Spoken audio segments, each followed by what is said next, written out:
നിങ്ങളുടെ കുഞ്ഞിന്റെ കൈക്ക് സ്വാധീനം കുറവുള്ളതായി നിങ്ങൾക്ക് തോന്നുന്നുണ്ടോ? 2.5 മാസമായിട്ടും കുഞ്ഞ് ടോയ്സ് ഒന്നും പിടിക്കുന്നില്ല, നമ്മൾ തൊടുന്നതൊന്നും അറിയുന്നില്ല. ഈ ലക്ഷണങ്ങൾ നിങ്ങളുടെ കുഞ്ഞിനുണ്ടെങ്കിൽ അത് എപ്സ്പാൽസി ആവാം. എപ്സ്പാൽസി എന്ന് പറയുന്നത് ബർത്ത് റിലേറ്റഡ് ആയിട്ടുള്ള ഒരു ഇഞ്ചുറിയാണ്. ഈ ഇഞ്ചുറി എന്ന് പറയുന്നത് ഒന്നുകിൽ ഒരു സ്ട്രെച്ച് ആവാം, അല്ലെങ്കിൽ ഒരു റപ്ചർ ആവാം, അല്ലെങ്കിൽ അവൾഷൻ ആകാം. ബ്രേക്കിയൽ പ്ലെക്സസിന്റെ അപ്പർ ട്രങ്കിനുണ്ടാകുന്ന ഇഞ്ചുറിയാണ് എപ്സ്പാൽസിയിലോട്ട് നയിക്കുന്നത്. ഈ ഇഞ്ചുറി എന്ന് പറയുന്നത് കുഞ്ഞിന്റെ മൂവ്മെന്റിനെയും സെൻസേഷനെയും അഫക്ട് ചെയ്യാം. ഇഞ്ചുറിയുടെ സിവിയറിറ്റി അനുസരിച്ച് ഇതിന്റെ റിസോൾവ്, അതായത് ഇത് ഹീൽ ആവുന്നത് ചിലപ്പോൾ മാസങ്ങൾ വേണ്ടി വരും.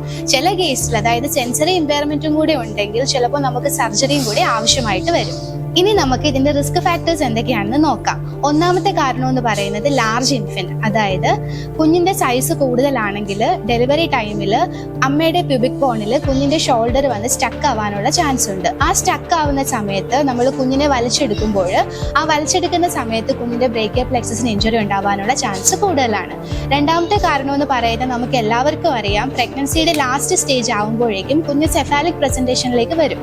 എന്നാൽ ചില കണ്ടീഷൻസിൽ കുഞ്ഞ് ആ ഹെഡ് ഡൗൺ പൊസിഷനിലോട്ട് വരില്ല. ആ പൊസിഷനെയാണ് നമ്മൾ ബ്രീച്ച് പൊസിഷൻ എന്ന് പറയുന്നത്. അപ്പോൾ ബ്രീച്ച് പൊസിഷനും ഈ ഒരു എപ്സ്പാൽസി ഉണ്ടാകുന്നതിനുള്ളൊരു കാരണമാകാം. മൂന്നാമത്തേന്ന് പറയുന്നത് പ്രഗ്നൻസി ടൈമിൽ അമ്മയ്ക്ക് ഉണ്ടാകുന്ന ഡയബറ്റീസ്, അതുപോലെ അമ്മയുടെ ഒബിസിറ്റി, ഇതെല്ലാം എപ്സ്പാൽസി ഉണ്ടാകുന്നതിൻ്റെ മെയിൻ ആയിട്ടുള്ള റിസ്ക് ഫാക്ടേഴ്സ് ആണ്. എപ്സ്പാൽസിയുടെ മെയിൻ സൈൻ എന്താണ്? അതിനെയാണ് നമ്മൾ വെയ്റ്റേഴ്സ് ടിപ്പ് ഡിഫോമിറ്റി എന്ന് പറയുന്നത്. അതെന്ന് വെച്ചാൽ നമ്മുടെ ഷോൾഡറിന്റെ ലാറ്ററൽ ഫ്ലെക്സാസിന്റെ വീക്ക്നെസ്, ആം ഫ്ലെക്സാസിന്റെ വീക്ക്നെസ്, അതുപോലെ എക്സ്റ്റൻസേഴ്സ് ഓഫ് ദ ഹാൻഡ് വീക്ക്നെസ്, ഇത്രയും മസിൽസ് ആയിരിക്കും എപ്സ്പാൽസിയിൽ അഫക്റ്റഡ് ആവുന്നത്. അതുകൂടാതെ നമ്മുടെ ഫോറാമിന്റെ ലാറ്ററൽ ആസ്പെക്റ്റിലെ സെൻസറി ലോസും മെയിൻ ആയിട്ടുള്ള ഒരു സൈൻ തന്നെയാണ്. എപ്സ്പാൽസിയുടെ മാനേജ്മെന്റ് എന്താണെന്ന് നമുക്ക് നോക്കാം. ചില ബ്രേക്കിയൽ പ്ലെക്സസ് ഇഞ്ചുറീസിന് ട്രീറ്റ്മെന്റിന്റെ ഒന്നും ആവശ്യമില്ല, അല്ലാതെ തന്നെ അത് ഹീലാവും. എന്നാൽ കുഞ്ഞുങ്ങളിൽ ബർത്ത് ടൈമിലാണ് ഉണ്ടാകുന്നതെങ്കിൽ ആ കേസിൽ ചിലപ്പോൾ കുഞ്ഞിന് 3-4 മാസം ആവുമ്പോൾ അത് റിക്കവർ ആവാനുള്ള ചാൻസ് ഉണ്ട്. എന്നാൽ ഞാൻ നേരത്തെ പറഞ്ഞതുപോലെ സെൻസറി ഇമ്പയർമെന്റും കൂടെ ഉണ്ടെങ്കിൽ സർജറി ആവശ്യമാണ്. അപ്പോൾ ഒരു 2 വർഷമൊക്കെ കുഞ്ഞുങ്ങൾക്ക് അതിനുള്ള ടൈം എടുക്കാൻ ചാൻസ് കൂടുതലാണ്. എന്താണ് ഫിസിയോതെറാപ്പി മാനേജ്മെന്റ്? ഒന്നാമതായിട്ട് നമ്മുടെ മൂവ്മെന്റ്, അതായത് നഷ്ടപ്പെട്ടു പോയ മൂവ്മെന്റ് തിരിച്ചു കൊണ്ടുവരാനുള്ള ആക്ടിവിറ്റീസ് നമുക്ക് കൊടുക്കാൻ പറ്റും. രണ്ടാമത് ഉള്ള മസിലിന്റെ സ്ട്രെങ്ത് നമുക്ക് മെയിൻറ്റെയിൻ ചെയ്തു പോകാം. അപ്പോൾ സ്ട്രെങ്തനിങ് എക്സസൈസ് നമുക്ക് കൊടുക്കാൻ പറ്റും.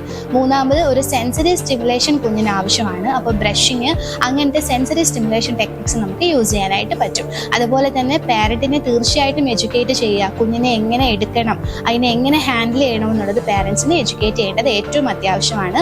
അതുപോലെ സ്പ്ലിൻസിന്റെ ആവശ്യമുണ്ടെങ്കിൽ അത് നമുക്ക് പാരന്റ്സിൻ്റെ അടുത്ത് പറഞ്ഞു കൊടുക്കാം. അതുപോലെ ഒക്കുപേഷണൽ തെറാപ്പിയും വളരെയധികം യൂസ്ഫുൾ ആണ്.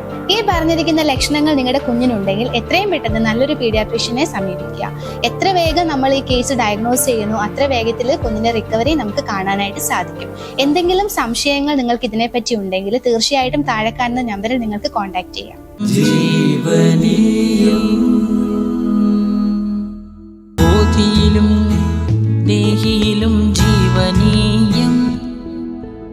ജഗത്തിലും ജപത്തിലും ജീവനീയം.